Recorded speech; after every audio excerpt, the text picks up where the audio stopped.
2012, and Gordon decided that he had had enough. Matter of fact, he sold his home and moved to a retirement home in Winchester. So at that point, I just stepped down as the director and came back to the museum. Sue Collins had retired in 2011. I'd hired Jane Rissler as the curator for the museum. So Jane and I worked together there. And when I retired, I came here in 2013 again, full-time, as the assistant curator. And that's when things began to change really in the museum. I worked a full year there in 2013 and kind of decided that I'd rather work a little less time. So we hired, an assistant curator, Lindsay Sullivan, who came all the way across the country from San Francisco, California, to work here at the library, or to the museum as the assistant curator. She was here in 2014, so it was me, Lindsay, and Jane, and Lindsay had a great deal of expertise in museum work. And she suggested, which we did, she suggested that the museum hire a consultant to look at the collection and make suggestions about the collection and also the administration of the museum. So as a result of that, a couple of things happened. First, Jane became the director instead of the curator. She was the first director that we had at the museum. Lindsay became the curator, and Lindsay was responsible for the transition and transformation of the gallery. At the time, the visitors desk was back in the southwest corner, and she had the walls painted, had the cases moved around. The wagon, which had always been here in the center of the room, was moved here in the back corner. She put this wall, which has on the other side of it Jefferson County Museum, and moved the circulation desk to its present location. That really started upstairs.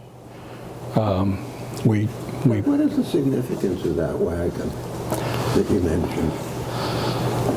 Well, Frederick Douglass said, in his view, it was not Major Anderson at Charleston on April the 18th, 1861, that started what would become the American Civil War. Frederick Douglass said that in his view, John Brown at Harper's Ferry on October the 16th through the 18th, 1859, struck the match that lit the fuse which caused the Civil War and brought an end to slavery. So that wagon is a tangible piece of the John Brown story. Okay.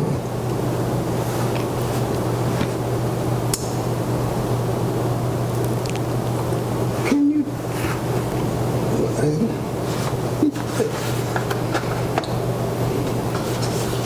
so you've talked a bit about the history, your history here. Is there any more you can say about how the organization, the museum, has changed over the past number of years? Oh my golly, yes. Yeah.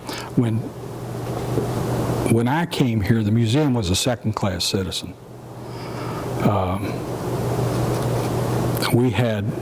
It was so aggravating. People would come in and ask for a copy of a document. And we had a printer that probably should have been in the Smithsonian Institution. It took minutes to crank out a copy. And I was so embarrassed. You know, the people were standing there, and this thing is going ka-chunk, ka-chunk, ka-chunk, ka-chunk, ka-chunk. We had 2 computers. We had 2 Apple IIe computers. One in the corner there, and at the time, the curator's office was down the hall where the storage room is today. And everything we had was paper record. So Sue had a notebook and kept all the accessions. She made hand copies of the deeds of gift. Our photograph collection was in a 3-ring binder, typewritten, to describe the photographs. So, you know, but you have to keep in mind, too, that the men and women who had served the museum prior to that time had done a remarkable job. When you look at the collection that we had in this museum when I started in 2004, it was not your average small town museum collection. How many have a letter written by George Washington? How many have artifacts that relate to the history? You know, so often when you visit, especially small town museums, the collection is really kind of a warehouse.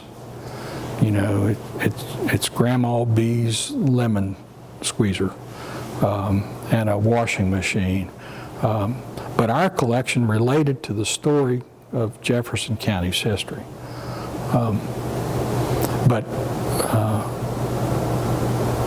from 2004 to 2025 has been the change like akin to moving from the 19th century to the 21st century.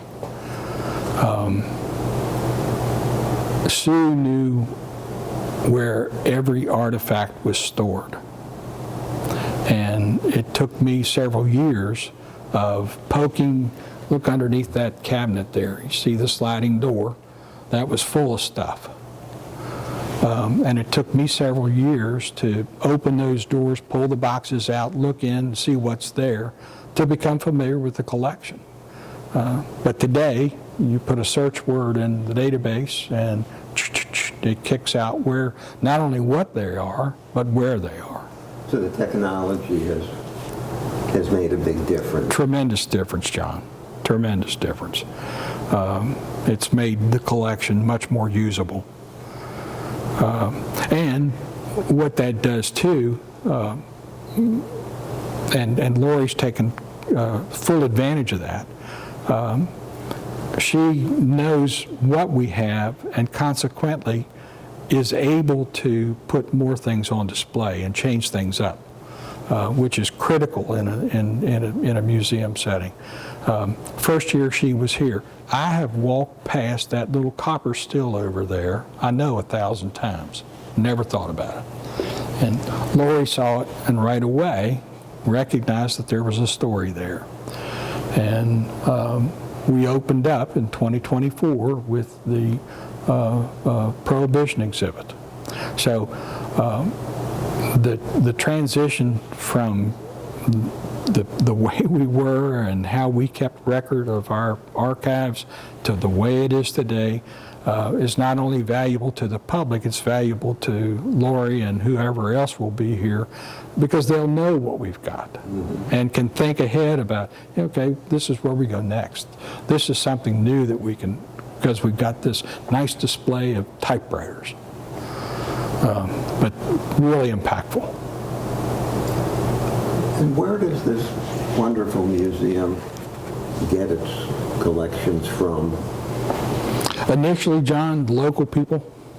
When you look at the original accession file, they're principally local people that had stuff. And that's a point to make as well. It's one thing to have things that relate to the story. It's another thing to be willing to share them. And this community has always been very willing to share those. You asked the question about the wagon. The wagon was owned by two men, Melvin Talbot Strider, who owned and operated Strider's Furniture Company and Melvin T. Strider Colonial Funeral Home, and Mr. Frank Ronimus, who worked at the post office. Jointly, they owned this. And it was in Mr. Strider's will that when he died, if there was a Jefferson County Museum, it was to come here. And the museum over the years has had board members who were keenly aware of history and were able to secure items that are really pertinent to the story of our history. Mr. Roger Perry spent a great deal of time bringing the Chew battle flag back to Charlestown. It was on display in Winchester. So countless people who have contributed to the collection. And today, because I think people are comfortable with giving items to the museum, the collection continues to grow. You know, you saw a box of stuff I brought in here, but that happens every day. You know.